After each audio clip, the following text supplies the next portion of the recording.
Congresso Online O Futuro do Direito. Entre os dias 9 e 19 de novembro, estaremos debatendo e analisando juntos as profundas mudanças que estão ocorrendo. Será que o direito está pronto para o novo, para as inovações, para o futuro? O Congresso contará com a participação de palestrantes de destaque no cenário nacional. Aguardamos você! Boa noite, meus queridos congressistas. Dando sequência aqui hoje ao painel, né, o nosso penúltimo dia. A gente já fala com dor no coração. Foram 6 dias, né, ao todo são 7. A gente vai fazer encerramento do Congresso amanhã. E com pesar no coração, eu já estava aqui me acostumando em estar aqui com vocês, dividindo as noites, conversando, a gente discutindo muita coisa do futuro do direito.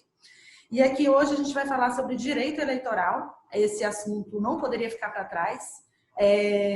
Principalmente depois do encerramento das eleições municipais que a gente teve e que vão render mais um pouquinho ainda, a exemplo do Amapá, no dia 6 de dezembro, né, que já foi fixado.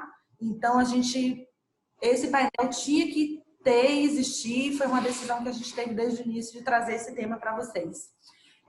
Hoje estamos aqui dividindo o painel com 2 palestrantes competitíssimos dentro da área deles. Quem estuda para concurso e quem acompanha o perfil da EMS Concurseira já ouviu falar dele, que é o professor Bruno Gaspar. É um queridíssimo, eu estava brincando aqui nos bastidores com ele, que a Renata adora ele, todo mundo elogia, super didática. Quem quer aprender direito eleitoral pode se matricular no curso dele. Ele vai falar um pouco mais depois, onde é que está. Vocês podem seguir as redes sociais dele, que ele sempre está lá indicando, mas é um querido. E dividindo com ele o painel, hoje também teremos o doutor Rodrigo Fernandes, que é juiz do TRE. Eu vou fazer a apresentação dele no momento em que ele foi chamado para o painel. Mas, de antemão, já queria agradecer a vocês dois por terem aceitado o convite, estarem participando aqui do nosso congresso. É com imensa satisfação e uma honra estar com vocês aqui hoje. Não vou me alongar mais, porque a gente já está no avançado tempo. O doutor R só pediu desculpas, né? Porque quem é aqui da Bahia sabe que hoje a gente perdeu o doutor Jorge Lima. E como ele era da OAB, está todo mundo lá da OAB envolvido, né, na nossa cerimônia fúnebre dele, que foi marcada para amanhã. Vamos iniciar com o doutor Bruno Gaspar, ele que vai fazer uma análise crítica das principais mudanças e perspectivas para a propaganda a partir dos políticos e crimes eleitorais. Doutor Bruno, ele é promotor de justiça pelo Ministério Público do Rio de Janeiro, ele é graduado pela PUC do Rio, pós-graduado em criminologia pelo Instituto Superior Público do Estado do Rio de Janeiro, é professor de Direito Eleitoral da EMERGE, BIMEC e cursos preparatórios. Professor Bruno, você dá uma palavra, seja bem-vindo. Bom, em primeiro lugar, eu gostaria de agradecer o convite para participar desse congresso, uma honra gigantesca estar aqui com todos vocês. Agradecer a Daniela, ao Fabrício Bastos, meu amigo, já está aqui para a gente falar um pouquinho sobre direito eleitoral, um pouco sobre as perspectivas e sobre as mudanças recentes em determinados temas. Eu separei, a gente tem aproximadamente 15, 20 minutos, para a gente falar justamente, seguindo a temática do Congresso, né, futuro do direito, o que esperar, a gente falar sobre 3 temas, rapidamente, claro, porque é o que o tempo nos permite, mas analisar as perspectivas, analisar as principais mudanças. Tá? Por que é importante a gente falar isso? Né? O doutor Rodrigo, que está aqui dividindo o painel comigo, muito boa noite, prazer tê-lo aqui para a gente debater um pouquinho. Doutor Rodrigo sabe, juiz do TRE, a gente tem um direito eleitoral para cada eleição, né, doutor? Isso se deve basicamente a 2 fatores. Eu penso assim, a gente tem, além de ter uma reforma eleitoral todos os anos ímpares, isso há bastante tempo a gente já vem tendo reformas eleitorais contundentes nos anos ímpares, né? Mudou 2 dispositivos, muda muita coisa em todos os anos ímpares. E, por outro lado, a gente tem a questão da composição, tanto dos TREs como dos TSEs, como do TSE. A gente não tem uma composição fixa, como é no Supremo Tribunal Federal, no STJ. Aqui a gente tem composições que modificam a cada 2 anos, a cada 4 anos. Então, eu acho importante a gente falar sobre o futuro do direito eleitoral, sobre essa perspectiva, sabendo que a gente tem um direito eleitoral para cada eleição, e é verdade. Né? Isso se deve principalmente a esses 2 fatores. Então, para analisar essas perspectivas, o que eu pensei assim? Vou falar um pouquinho sobre propaganda, sobre algumas mudanças, partidos políticos e depois crimes eleitorais. Um pouquinho de cada uma, só para a gente tratar sobre esses temas tão relevantes do nosso direito eleitoral. Para começar a falar sobre propaganda, eu queria voltar lá atrás. Eu era criança ainda, Rodrigo, e eu costumava viajar quando era criança para Petrópolis, aqui no Rio de Janeiro. E quando eu passava para ir para Petrópolis, na época não tinha nem linha vermelha. Quando eu passava para ir para Petrópolis, passava na Avenida Brasil, me deparava com um monte de outdoor, cartaz, faixa. E o que diziam o que tinham nesses outdoors, nessas mensagens, né? Normalmente uma coisa assim, ó, fulano de tal, seus amigos, seus familiares, seus vizinhos, lhe desejam um feliz aniversário. Eu era criança ainda, não estudava direito eleitoral, não fazia ideia. O que poderia ser isso? A foto dele gigantesca e uma mensagem de aniversário. Eu falava, pô, esse cara é querido, hein? As pessoas gostam muito dele. Pô, nunca tive isso. Ninguém fez um outdoor para mim com uma placa pelo meu aniversário. Só depois, muito mais para frente, eu fui entender que aquilo ali, na verdade, era uma campanha eleitoral, uma propaganda eleitoral disfarçada de um ato de promoção pessoal. E eram muitos cartazes e faixas nesse sentido que eu via quando eu era garoto. Depois eu fui entender que, na verdade, aquilo não era só uma mensagem de felicitação. As pessoas normais não acontece isso. Eu nunca recebi um. Doutor Rodrigo, provavelmente também não, né? Se acordar e ter um outdoor na sua rua com uma mensagem de felicitação, ou uma mensagem do Dia das Mães, ou uma mensagem de Dia das Mulheres, também muito comum, né? Os políticos se utilizarem dessas datas festivas para fazer uma propaganda subliminar. Só que o Tribunal Superior Eleitoral, durante muitos anos, reprimiu isso de forma muito contundente. O Tribunal Superior Eleitoral, até 2015, entendia que esses atos de promoção pessoal, que na verdade são campanhas eleitorais, ainda que se não tivesse um pedido expresso do eleitor, que isso era sim uma propaganda antecipada, quando realizado fora do período permitido. Isso perdurou durante muitos anos, o TSE batendo, não, isso é multa. Aplica multa porque é uma propaganda antecipada, não pode fazer propaganda agora. Não pode fazer propaganda agora, nem propaganda subliminar, que é o caso, né? Não é uma propaganda expressa, não tem um pedido de voto, mas tem a cara do sujeito e uma felicitação, de uma forma de ir acostumando com aquela imagem, com aquele nome, antes do período da propaganda eleitoral permitida. E o TSE reprimiu isso até quando? Até 2015. Por ocasião da Lei 13.165 de 2015, houve uma mudança grande em relação a esse tema. Por quê? Porque o artigo 36A da Lei 9.504 de 97 começou a falar o seguinte, não, peraí, propaganda eleitoral é só se tiver o pedido expresso do voto do eleitor. Se não tiver o pedido expresso, pode uma menção à candidatura, pode participação em programas, em eventos, desde que não tenha o quê? O pedido expresso do voto do eleitor. A lei, portanto, flexibilizou o conceito da propaganda eleitoral antecipada, falando, olha, pode fazer antes do período permitido. Você pode fazer a propaganda antes do dia 16 de agosto,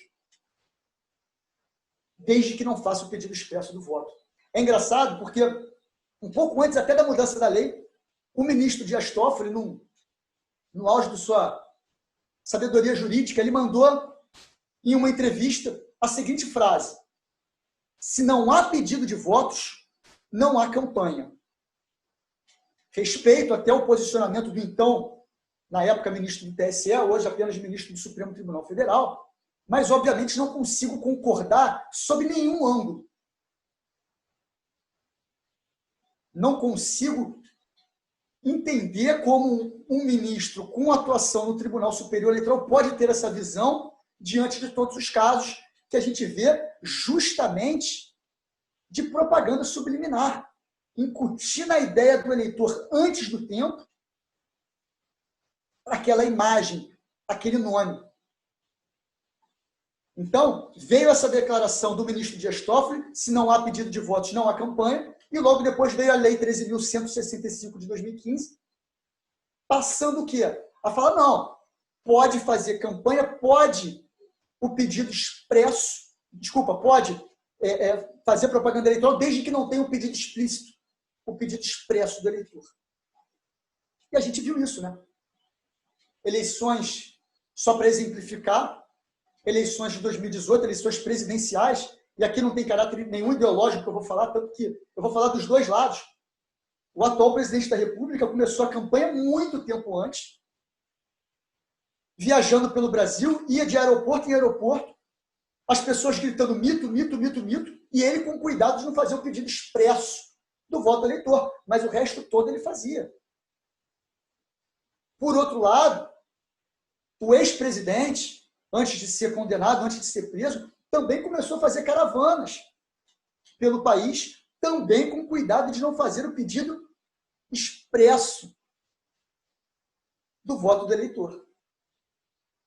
Então, acabou que essa Lei 13.165, no que diz respeito à propaganda eleitoral antecipada, flexibilizou e, ao mesmo tempo, permitiu maior liberdade aos personagens do processo eleitoral. Tudo bem. É legal ter maior liberdade? Tudo bem. Agora, o que eu acho importante é, como a gente está aqui no Congresso para analisar o que está por trás disso, eu acho importante a gente pensar, será que essa liberdade dos participantes do processo eleitoral, ela respeita o princípio da isonomia que deve existir entre os candidatos? Por quê? A lei diminuiu o tempo de campanha, e permitiu uma campanha eleitoral sem pedido explícito de voto indefinida. Então, formalmente reduziu, mas permitiu que, fora do período eleitoral, fora do período de propaganda, fizessem atos de propaganda sem pedido expresso de voto. Agora, uma coisa importante a gente pensar nisso. Respeita o princípio da isonomia ou não respeita? Por quê? Os gastos com essa propaganda antes do período eleitoral também têm que ser contabilizados. Também tem que constar na prestação de contas. E aí, fica para reflexão. Você permitir maior liberdade aos personagens por um tempo maior de fazer uma campanha sem pedido expresso de voto, isso favorece quem? Será que isso respeita o princípio da isonomia ou isso talvez privilegie os candidatos e partidos políticos mais ricos que podem fazer a campanha por mais tempo? Eu acho que essa é a reflexão que a gente tem que fazer. Será que um partido menor teria condição de começar uma campanha um ano antes, sem fazer o pedido expresso do voto do eleitor? Ou não? Eu acho que esse é um ponto importantíssimo para a gente pensar e a gente refletir sobre a propaganda eleitoral antecipada. Hoje, para as eleições que se passaram agora, nas eleições de 2018, já houve o Tribunal Superior Eleitoral está com uma composição um pouco mais dura nesse sentido, entendeu que uma propaganda realizada em outdoor, meio inidôneo, ainda que não tenha um pedido expresso de voto, pode aplicar multa. Esse foi o entendimento do TSE para as eleições de 2018 e que vai prevalecer para as eleições de 2020 também. Mas ainda me parece que essa liberdade dos participantes do jogo eleitoral de pode tudo se não tiver o pedido expresso de voto, me parece prejudicial e me parece que desequilibra o jogo. Favorece os partidos políticos que têm mais recursos. Tá? Então, esse era o primeiro ponto que eu queria falar em termos de análise, de perspectiva, de mudanças. Propaganda eleitoral sempre é um tema recorrente, tanto em provas de concursos públicos, como na jurisprudência, né? A gente que está sempre analisando a jurisprudência. Cada eleição a gente tem novos entendimentos a respeito da propaganda eleitoral bem público, bem particular, na internet, na imprensa escrita. Então, acho importante uma reflexão a respeito dessas questões da propaganda eleitoral antecipada, tá? Porque não me parece que o princípio da isonomia esteja sendo preservado. Esse era o primeiro ponto que eu queria falar com vocês. O segundo ponto que eu separei, ainda dessa questão das perspectivas, seria conversar um pouquinho quanto à questão dos partidos políticos. A gente sabe que hoje, no Brasil, a gente tem mais de 30 partidos políticos. E como esse Congresso, um dos objetivos dele está justamente a gente analisar como vai ficar o direito eleitoral daqui para frente, uma outra tendência que eu percebi, que, embora crescente o número de partidos, a legislação vem começando a se preocupar com isso. Se preocupar com o excesso de partidos políticos. A gente acabou de ver uma eleição americana. Nos Estados Unidos, embora tenham vários partidos menores, a base do sistema democrático está dividida entre o Partido Democrata e o Partido Republicano.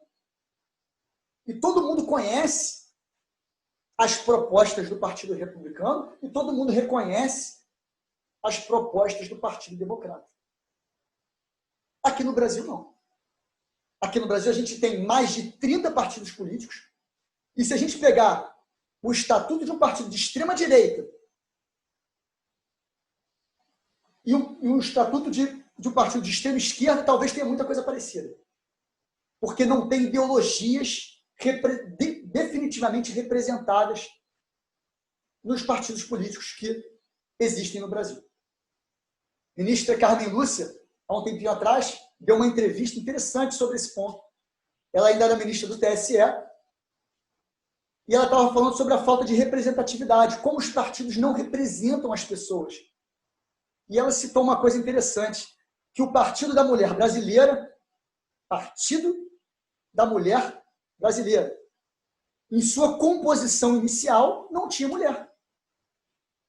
Um partido cujo nome a gente pensa que vai fazer uma representatividade maior às mulheres, e a gente sabe que aqui no Brasil a gente tem uma dificuldade gigantesca de participação feminina na política, infelizmente, né? Mas a verdade é essa, a Justiça Eleitoral vem promovendo sempre medidas para trazer as mulheres para dentro da política, o que é realmente muito salutar, mas, infelizmente, não se conseguiu isso de forma satisfatória, infelizmente. De qualquer forma, a verdade é que os partidos não representam o eleitorado.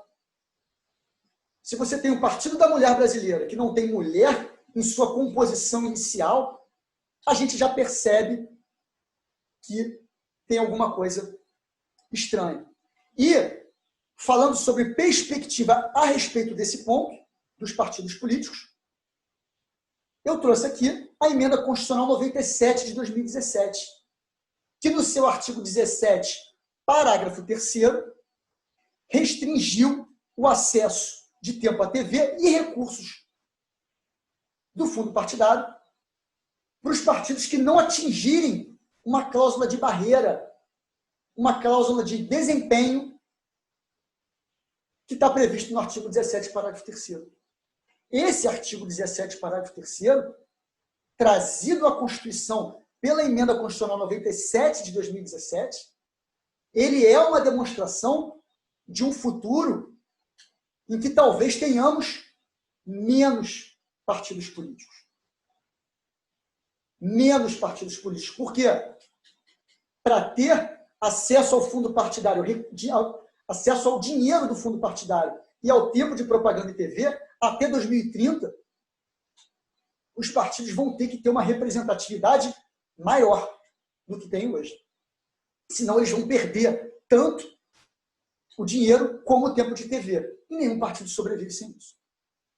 Nenhum partido vai sobreviver sem tempo de TV e sem recurso do fundo partidário.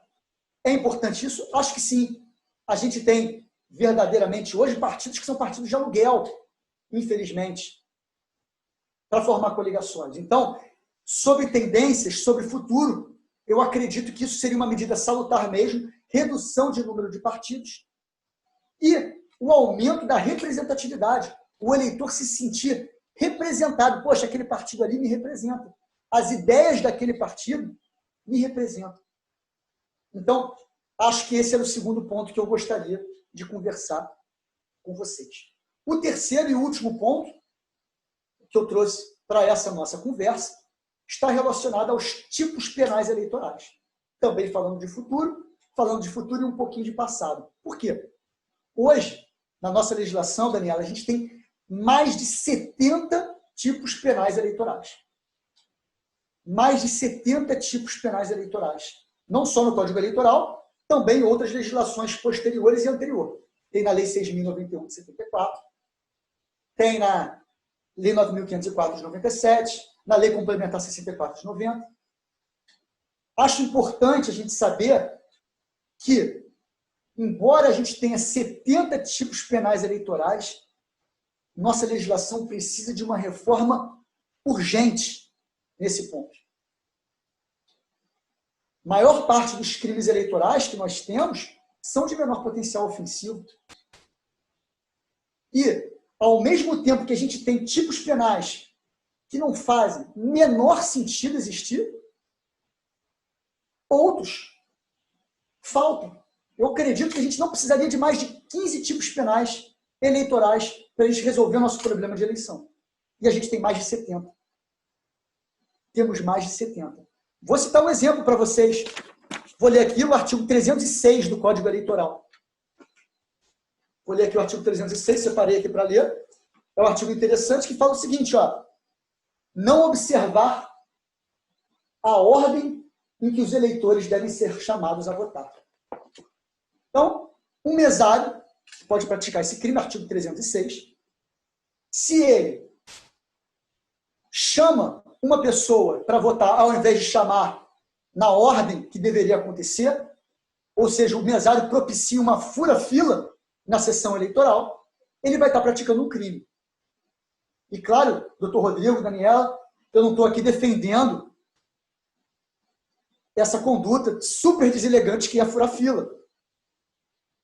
Mas daí a tipificar isso como crime não me parece adequado e não me parece obedecer os princípios da intervenção mínima e diversos outros princípios do direito penal.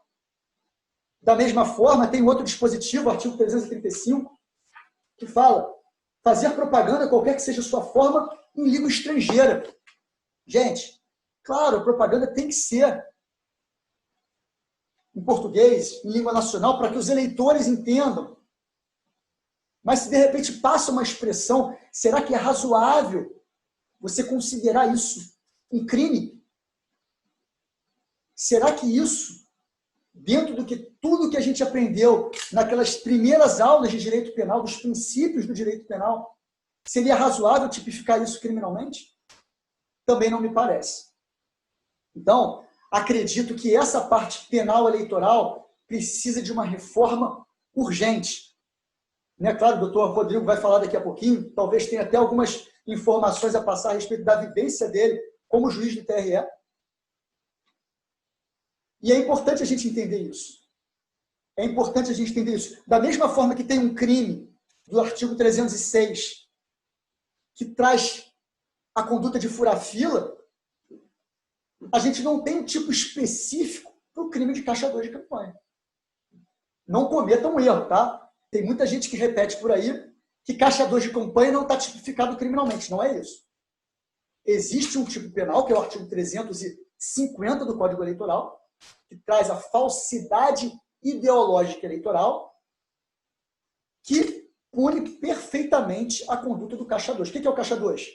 Você não colocar à margem da contabilidade oficial da campanha recursos que foram obtidos, arrecadados e gastos durante a campanha.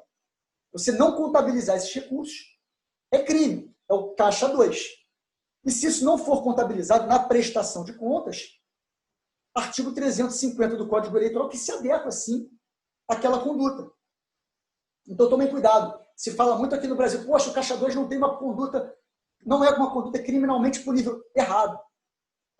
o único dispositivo da nossa legislação que pune o Caixa 2 é justamente o artigo 350 do Código Eleitoral, que traz a falsidade ideológica eleitoral. Então, esses eram os principais pontos que eu trouxe aqui para a nossa conversa. Falamos um pouquinho de propaganda, um pouquinho de partidos políticos e um pouquinho de crimes eleitorais para trazer essas perspectivas, né? E algumas mudanças que a gente enxerga para o futuro do direito eleitoral.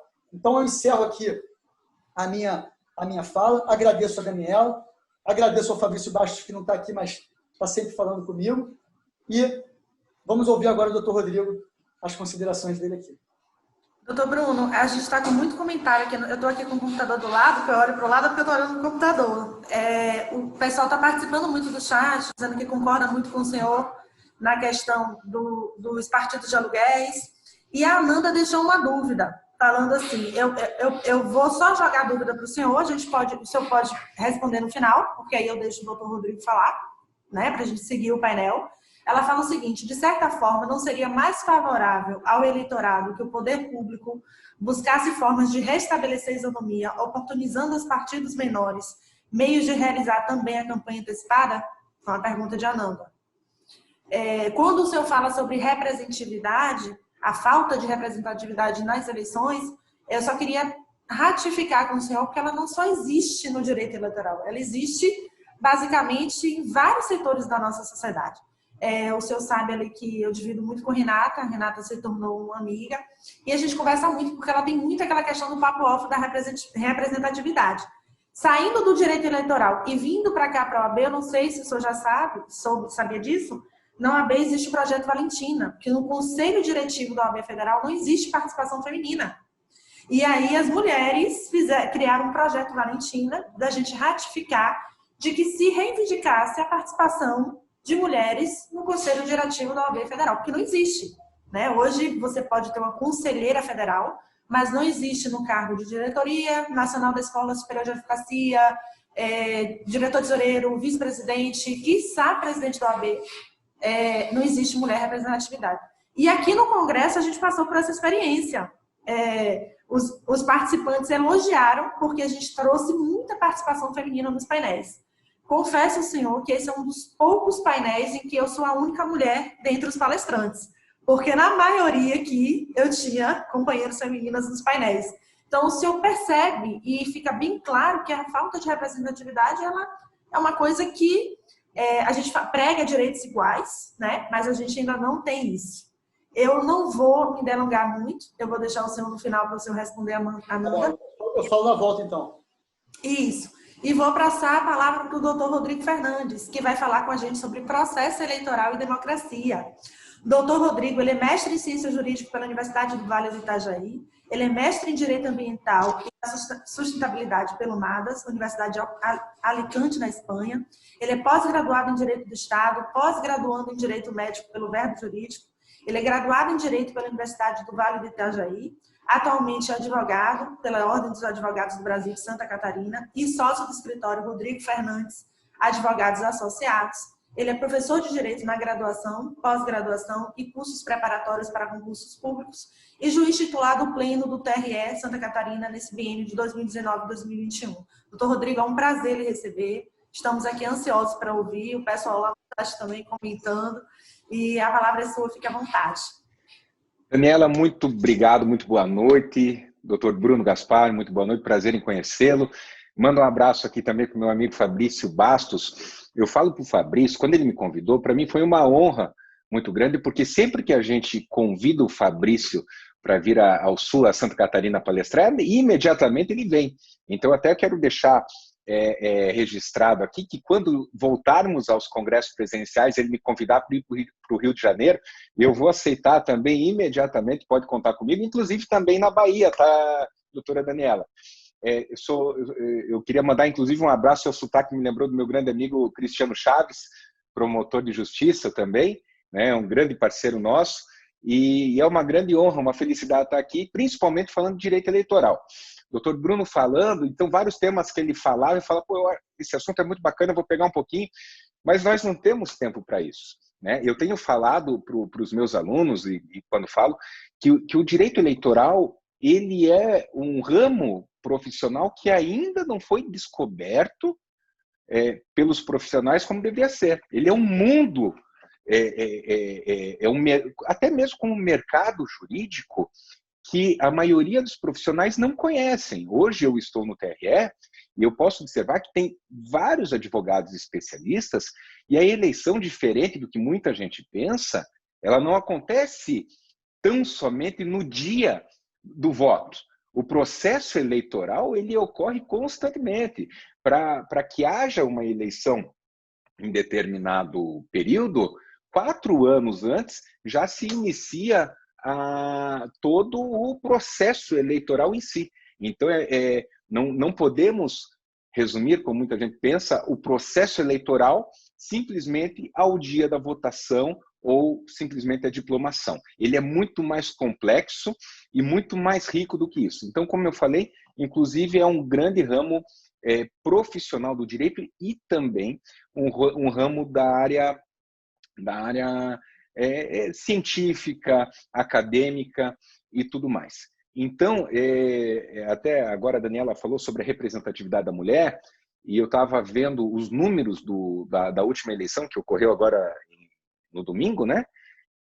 33% aproximadamente de todos os candidatos eram mulheres. Então, você perceba que mesmo com todo o incentivo, mesmo com toda a evolução, mesmo com lei determinando o percentual mínimo de gênero, e esse percentual mínimo, eu sempre lembro que é de gênero, não é feminino, mas costuma-se falar que é um percentual, que é a cota feminina, porque ainda os homens são a maioria. Isso sem falar, né, doutor Bruno, das candidaturas laranjas, as famigeradas. Nós, infelizmente, na corte eleitoral, frequentemente temos nos deparado com situações assim, onde ocorre uma questão econômica, um interesse econômico, aquela candidata ela recebe o fundo partidário e na verdade, ela acaba sendo corruptora também, e ela teve 2 votos, 4 votos, uma em específico estava fora do Brasil no dia da eleição. Então, você percebe que ainda existe uma cultura bastante complicada no que se refere a essa questão da representatividade das mulheres. Mas isso tem a ver com o tema da minha fala agora para vocês, que é justamente a estreita relação, estreita e recíproca relação entre direito eleitoral e democracia. É verdade que o processo eleitoral, não há dúvidas disso, é o principal mecanismo para que a sociedade em geral possa fazer parte do futuro governamental, sendo um instrumento para que atinja a democracia. E a democracia não se resume aos atos de votar e ser votado. Para o estabelecimento do governo popular, as eleições constituem situações que são... Eleição é um processo necessário, porém não é suficiente. Por quê?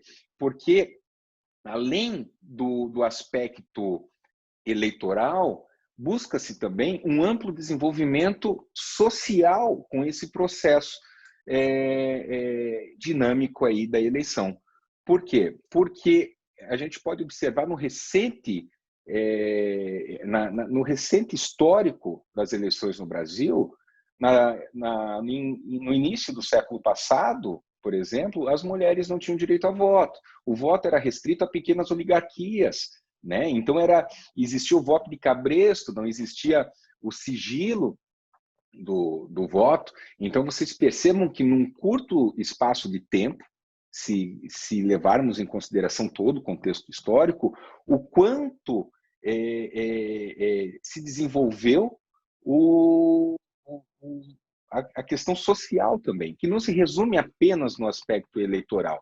Então, a cada eleição, como disse o doutor Bruno, é possível observarmos um grande salto no que se refere à sociedade e a um novo contexto. Nas eleições de 2018, por exemplo, a internet, em especial as mídias sociais, elas tiveram grande protagonismo nas eleições, tanto aqui no Brasil e principalmente nos Estados Unidos. E isso é um contexto que a legislação acaba não acompanhando. E é justamente por isso que a cada eleição nós temos um novo arcabouço normativo, novas jurisprudências precedentes. E, inclusive, é muito difícil falar em precedentes, né, doutor Bruno, no que se refere a direito eleitoral, salvo raras exceções, porque esses precedentes eles alteram a cada pleito, a cada eleição, porque também o fundamento normativo ele altera-se constantemente através das resoluções do TSE, e também por causa da composição da própria natureza das cortes eleitorais, tanto os tribunais regionais eleitorais ou o Tribunal Superior Eleitoral, eles possuem membros que têm mandatos por prazo de 2 anos, que é possível a recondução pelo menos uma vez. E na própria corte, nós observamos que a mudança de um único juiz pode alterar o entendimento de determinada situação. O Dr. Bruno falou agora há pouco da propaganda no que se refere ao pedido explícito de voto. É possível achar de decisões anteriores a 2015 soluções completamente diversas da que tivemos agora para as eleições de 2020. Hoje, a propaganda antecipada, a lei pelo menos estabelece, não pode ter pedido explícito de voto, não pode ser através de um meio vedado e também não pode ter o condão de ensejar ali o desequilíbrio do pleito, né? Notadamente em relação à proibição do abuso econômico e tudo mais. E tem várias questões, doutor Bruno, que a gente se deparava e são questões tênues. Por mais que não existisse o pedido explícito de voto, mas tem as chamadas palavras mágicas, né? As magic words. Então, o sujeito não pediu o voto, mas ele fez todo um contexto, todo um cenário com música, cores, que só faltou pedir o voto.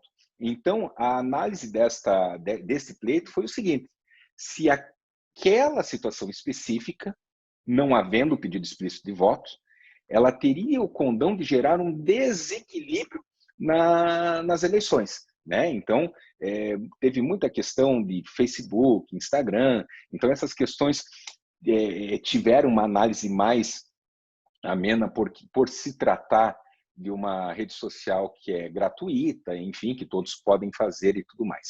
Mas o que eu quero dizer com isso é justamente que toda essa evolução, todo esse cenário, eles contribuem, apesar das suas falhas, com o incremento da democracia. A própria questão das redes sociais, elas popularizaram tanto no que se refere às propagandas eleitorais, tanto e também no que tange ao acesso da sociedade, da população, a essa diversidade de ideias. Então, sem dúvida alguma, existem problemas que, por exemplo, a questão da fake news, mas sem dúvida alguma essa evolução tecnológica, ela veio sim para gerar um incremento na democracia substancial. E quando eu falo democracia substancial, eu quero deixar claro que o processo eleitoral, ele não é algo que é político. O processo eleitoral ele é jurídico. Então, ele deve observar, assim como no processo civil, no processo criminal, ele deve observar os comandos constitucionais e legais, obviamente, e deve ser também neutro e imparcial. A partir do momento que haja um processo jurídico, onde as regras do jogo estão predispostas, onde o objetivo maior da justiça eleitoral é justamente coibir desequilíbrios e zelar pela regra do jogo, sem dúvida alguma, a democracia ela será cada vez mais substancial e não meramente formal. Porque nós sabemos, e isso é fato, e lamentavelmente isso acontece muito na nossa história da política latino-americana, onde há uma gama de exemplos que trazem aí questões onde existe um processo formal eleitoral, mas não há democracia. Por exemplo, questões de autoritarismo, tem processos eleitorais onde só tem um candidato, onde é proibida a liberdade de expressão, onde existem pressões no que se refere à própria segurança, e a própria também transparência no que se refere à contagem de votos. Então, o que eu quero dizer com isso, que o processo eleitoral ele é jurídico e essencialmente imparcial e neutro. Tendo estabelecido essas regras do jogo, e com certeza consegue, apesar de todas as dificuldades, chegar mais próximo possível do que da chamada democracia substancial. Então, senhores, apesar de todas essas dificuldades, o processo de maturação do direito eleitoral, apesar de curto, aliás, ele tem um desenvolvimento lento, inconstante e também muito dificultoso. Ao longo dos 2 últimos séculos, a curva evolutiva demandou a superação de diversos outros desafios, que é suplementar uma mentalidade retrógrada, elitista, quebrar esquemas amparados em oligarquias, a questão que eu já mencionei do voto censitário e tudo mais. Então, o estágio atual do avanço normativo permite o reconhecimento de que o Estado brasileiro costuma produzir eleições que gozam de elevado prestígio e legitimidade. Muito embora, neste último pleito, tenha existido uma polêmica, porque o TSE ele concentrou a apuração dos votos em Brasília, no TSE. E nós, na Corte Eleitoral, nós perdemos essa função, que é fazer a divulgação, fazer a contagem e a divulgação do resultado. Por causa dessa centralização em Brasília, o que nas eleições anteriores levava 15, 20 minutos, 1 hora, que seja, para sair o resultado, nós tivemos casos, em Santa Catarina pelo menos, que saiu 22 horas. Ou seja, os candidatos estavam na porta dos fóruns, os juízes nos ligando desesperados, porque eles queriam saber o resultado das urnas, muitos candidatos já comemorando por causa dos boletins de urna, mas em virtude da demora do processamento da informação no TSE, houve, de fato, uma certa polêmica, mas isso não teve o condão de ocasionar qualquer dúvida no que se refere à integridade do processo eleitoral. Então, senhores, um governo surgido de eleições livres e universais, ele é conhecido como legítimo e democrático. No entanto, o poder das eleições é ainda mais extenso. As eleições competitivas constituem a força legitimadora de todo o sistema. E o que eu quero dizer com isso? Até com base na questão das propagandas, dos debates e tudo mais. As cortes regionais e o próprio Tribunal Superior Eleitoral, nestas eleições, atuaram muito mais como observadores e delimitadores de excessos do que propriamente uma atividade intervencionista. Então, sempre que possível, prestigiou-se ali o direito fundamental da liberdade de expressão, mesmo que essa liberdade de expressão venha acompanhada, e muitas vezes é natural do debate político, do cenário da corrida eleitoral, que existam críticas mais ácidas a determinados candidatos e tudo mais. Então, inúmeros foram os processos que chegaram à corte pedindo direito de resposta, pedindo que fosse retirado do ar aquela propaganda, mas a questão do cotejo entre o direito fundamental à liberdade de expressão e o direito à intimidade, à honra alegado pelo aquele candidato dito ofendido, a Justiça Eleitoral ela optou nesse ano por apenas delimitar os excessos. Então, quando foram constatados os excessos, a Justiça Eleitoral ela agiu para que coibisse isso aí. Caso contrário, a opção foi por deixar o mais amplo possível o debate para que haja realmente essa contraposição de ideias e que a sociedade pudesse, de fato, ela atingir ter acesso a um maior maior leque de ideias possíveis naquela situação. Então, dessa forma, a democracia logrou se consolidar-se como um modelo baseado em decisões mediante votação livre, na deliberação como forma primordial de disputa política e na convivência com o oponente como condição prévia e necessária para que as duas primeiras premissas sejam possíveis. Então, toda essa questão do debate eleitoral, do processo eleitoral, ela é fundamental para o desenvolvimento conforme já mencionado, não apenas para se chegar a um resultado da eleição, e sim para um desenvolvimento democrático e de garantia dos direitos fundamentais da liberdade de expressão e de toda a questão da disseminação das ideias e dos propósitos políticos de determinado candidato e partido.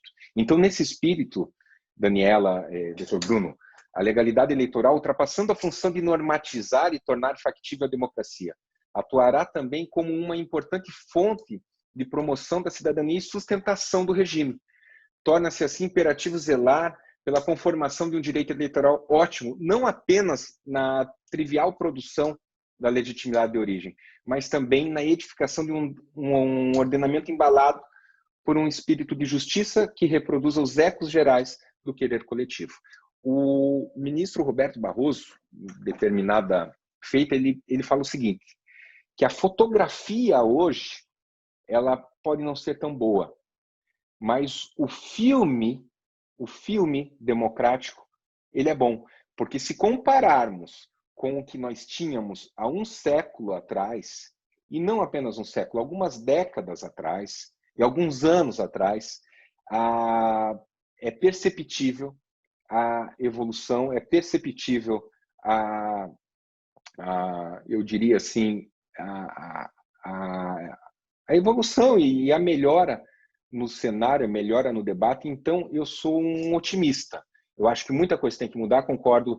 A legislação criminal, conforme disse o Dr. Bruno, ela deve ser revista, é uma legislação que não abrange toda os fatos que deveriam abranger, muitas situações ali completamente desnecessárias, mas o problema principal, além da alteração legislativa, é justamente uma mudança comportamental. Nós tivemos nesse pleito mais de 100 ocorrências, e a maioria delas relacionadas à compra de votos com cesta básica, boca de urna, a transporte de eleitor dos bairros para o local de votação, do local de votação para os bairros. Então, são situações que muitas dessas pessoas abordadas, principalmente teve dois casos específicos no que se refere ao transporte de eleitores, não sabiam que estavam cometendo crimes. Então, e a sociedade também, notadamente nas cidades mais do interior, pelo menos aqui em Santa Catarina, é cultural do eleitor esperar uma contrapartida daquele candidato, uma cesta básica, um caminhão de areia, etc. e tal, o que seja. Então, eu acredito que com o amplo debate de ideias, com eventos como esse e com a evolução da sociedade, a gente vai conseguir chegar num momento melhor do que nós estamos hoje. Mas volto a dizer, acho que já foi muito pior. Então, espero e sou otimista que as coisas venham a melhorar. Eu acho que é isso, doutora Daniela. Nosso tempo aqui é curto, vários são os temas que a gente pode trabalhar, e eu fui hoje chamado para trabalhar um pouquinho de democracia, então tentei fazer brevemente esse link. Espero que tenha atendido aí muito, mesmo que de maneira muito simples, o chamado. Doutor Rodrigo, o pessoal no chat, eu estou aqui olhando, porque o pessoal está no chat comentando justamente, elogiando as suas colocações, falaram que é excelente, porque é justamente isso, a gente está falando das velocidades, né? As mudanças são sempre constantes e a gente tem que se adaptar a elas, né? Da forma como o senhor colocou aqui. E os comentários aqui... Bruno, você quer responder a Nanda? Agora, quer que eu repita a pergunta novamente? Não precisa. Salvo engano, pode me corrigir, ela tinha perguntado por que os partidos menores também não começariam mais cedo essas campanhas eleitorais. Né? Sim. A grande dificuldade, eu acho que isso que é importante todo mundo ter em mente quando a gente fala numa campanha eleitoral, é o dinheiro. Gente, o que foi a Lava Jato? A Lava Jato foi a utilização, né, basicamente, resumindo de forma muito simplificada, né, dinheiro de corrupção de estatais usados na campanha eleitoral. Porque ficou mais do que claro, mais do que evidente, que resolve uma eleição é o dinheiro. Então, os partidos menores não têm como começar a campanha muito antes. porque eles não vão ter dinheiro para fazer a campanha. Entendi. Então, assim, não adianta falar assim, na verdade, eles também podem fazer a campanha sem o pedido expresso do voto do eleitor, mas eles não vão ter dinheiro. Então, a ideia, eu acho que assim, a gente tem que pensar, e a verdade é essa, ganha a eleição quem tem mais dinheiro, salvo um caso ou outro, a eleição é vencida por quem tem mais dinheiro para a campanha. Se dificilmente vê, a gente, claro, tem casos esporádicos, mas a regra vai massificando a campanha em cima do eleitor, muito dinheiro, muito dinheiro, muito dinheiro, e aqui eu não estou nem falando de atos de abuso de poder. Isso gera uma vantagem enorme aos partidos, às coligações maiores. Então, qual é a ideia? Era diminuir o tempo de propaganda eleitoral para todo mundo concorrer de forma isonômica. Agora, a partir do momento que você permite uma campanha anterior sem pedido expresso de voto, você está permitindo que os partidos mais ricos façam campanha antes e não está permitindo mesmo aos partidos mais pobres, aos menores, o que gera um desequilíbrio muito grande. Tá? Então, acho que esse é um ponto fundamental. E, assim, é claro que tem muitas teorias, mas, assim, é fato, gente. Ganha eleição quem tem mais dinheiro. A gente tem pontualmente uma questão ou outra, mas sem dinheiro ninguém ganha eleição. Oi, Daniela, posso fazer só uma complementação muito rápida? Pode, à vontade.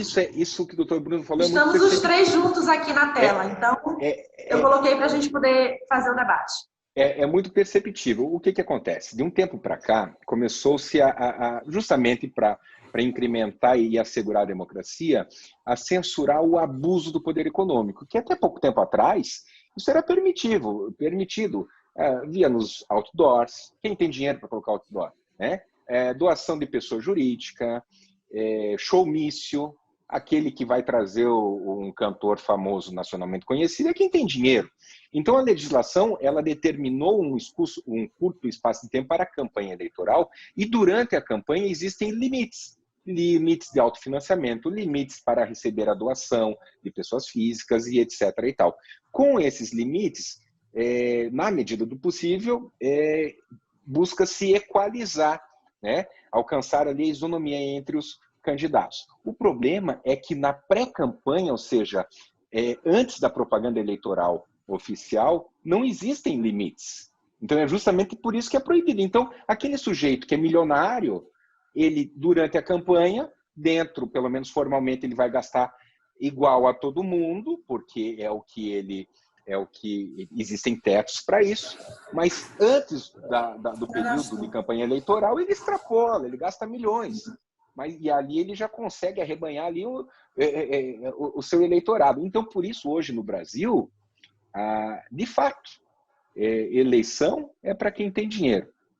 Dificilmente, e os dados, além das mulheres, eu vi que negros, eles tiveram 10% de participação política nessas eleições, tá? Brancos 48%, pardos 39%, alguma coisa parecida com isso.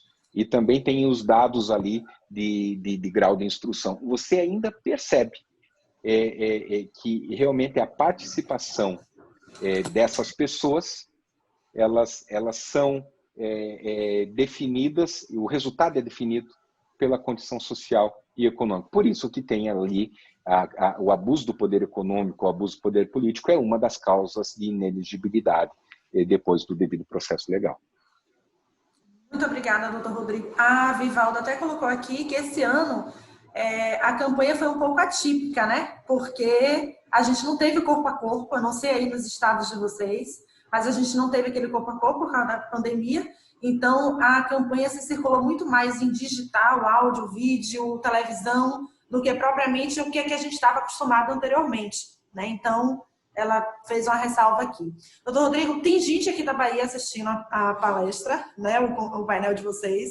E aí, quando o senhor disse que viria para a Bahia, o pessoal disse que pode vir, o convite está feito, se quiser comer um acarajé, aqui você fique à vontade, vai ser um prazer enorme lhe receber. Tem uma moqueca aí que é fantástica. Estamos aqui presencialmente em Salvador. Né? A gente está fazendo a base aqui da transmissão do Congresso em Salvador, mas assim, a gente tentou trazer palestrantes a nível nacional para que a gente, né, tivesse justamente essa integridade, essa interatividade. Quero agradecer de coração a vocês pela participação nos painéis. Já mandei para a Fabrício, inclusive, o certificado de participação de vocês. A gente já fez o registro das palavras no perfil oficial do Congresso, já está lá com a foto, mandei tudo bonitinho, né? Quero agradecer de coração. E aqui eu deixo a ressalva, né? Pessoal que queira aprender um pouco, porque direito eleitoral, eu fiz direito há 10 anos atrás, então eu não sei se hoje direito eleitoral já é uma matéria obrigatória ou ainda é optativa. Pelo que eu Aqui sei... em Santa Catarina é optativa ainda. Pronto. Para quem quiser aprender um pouco mais sobre o direito eleitoral, o professor Bruno tem um curso que é bastante elogiado pela didática dele. Então, direito eleitoral é uma coisa que a gente vive isso, respira isso a todo instante. Então, quem quiser aprender mais e se especializar sobre isso, pode seguir o professor Bruno e o professor Rodrigo nas redes sociais, né? E aí eu agradeço a vocês dois e declaro encerrado o painel. Muito obrigada. Se vocês quiserem colocar agradecer, finalizar, fiquem à vontade. Queria só agradecer a você, Daniela, pela simpatia, pela forma que está conduzindo todo o painel. Muito obrigado por tudo, pelas palavras que você mencionou logo no começo. Prazer te conhecer. Prazer é todo meu, doutor Bruno. E assim, espero que a gente se encontre outras vezes, doutor Rodrigo da mesma forma. Tomara que a gente se encontre em breve em outras oportunidades, de preferência presencialmente. Né? A gente também prefere isso, mas assim... quando a gente decidiu montar o congresso, o Fabrício sabe que eu passei por uma situação muito difícil há 2 meses atrás. E aí ele queria me animar, porque ele me viu muito para baixo. Aí eu tinha dado a ideia, porque eu já estava fomentando a ideia do congresso e o Fabrício é um parceiraço. Então ele topou, e a organização científica inclusive é dele, né? Tudo isso. E a repercussão foi tão positiva que a gente está pensando em fazer uma segunda edição do congresso no ano que vem. Então a gente já deixa o convite para vocês, para a gente manter o painel de direito eleitoral e a gente conseguir trazer à tona esses temas tão importantes para a gente criar essa consciência política que a gente precisa ter hoje e é tão importante. Vai ser uma honra. Perfeito. Muito obrigada. Um abraço. Boa noite. Boa noite. Tchau. Boa noite. Tchau, tchau. Muito obrigada.